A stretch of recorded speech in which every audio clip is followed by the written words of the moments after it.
full forecast. Elizabeth? All right, thanks, Casey. Well, today marks the 30th anniversary of one of the capital city's most memorable disasters. A runaway train crashed at Carroll College, causing a derailment followed by 2 explosions. MTN's Tim McGonigal caught up with one man who had an up-close account of the event and is lucky to be alive. Elizabeth, amazingly, no one was seriously injured as a result of the train crash and explosion at Carroll College. But for one man working on the railroad that morning, his luck almost ran out more than once. It'll be with me the rest of my life, every day.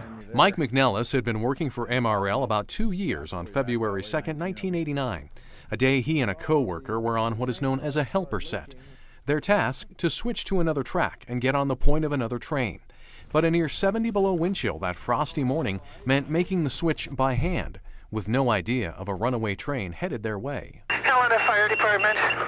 There's a train collision on Benton Avenue, or train. And when the train hit it, it thrusted the east locomotive the engineer was on towards me, and I was right in the middle of the track stepping across, and so I kind of froze and looked both ways, looked behind me, and there he was coming at me. So I ran off the track to the north, and then I looked back and I could hear all the cars derailing right behind me. So I said to myself, don't stop running or your wife's going to be a widow. So after about 15 minutes, the pair made their way to the Benton Avenue crossing, where they waited for other crew members to arrive.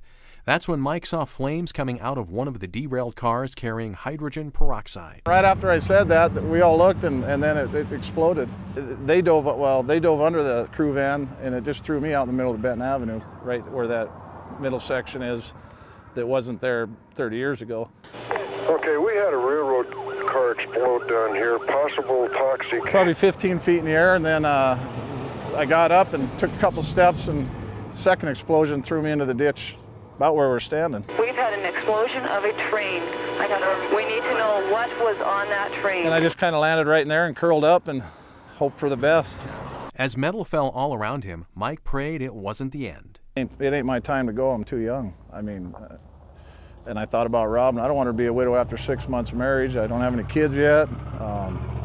It's not my time. So, with his ears ringing and his eyes and nose burning, Mike went back to the station and eventually to the hospital.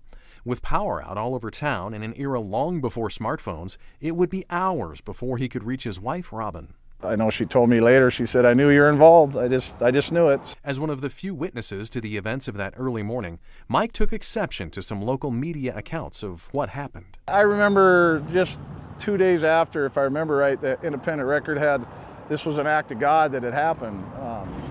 And that frustrated me, because I thought, there's no way this was an act of God. I'm not here to bash anybody with the railroad that worked there at the time or anything, but things weren't done right up on the, in Austin with their train that came down and hit us. They said we were moving and we knew it was coming. We didn't know.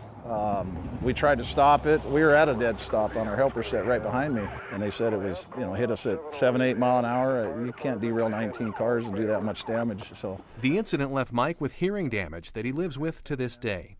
He would work for the railroad until 1996, and over time would let go of any ill feelings against the company. And I had two daughters, and I thought, you know what? I'm still here. I got a family now. I can't dwell on it anymore. But the events of that morning are never far from his mind. I drive this Benton Avenue many times, and it always brings it back. Seeing trains, I think about it.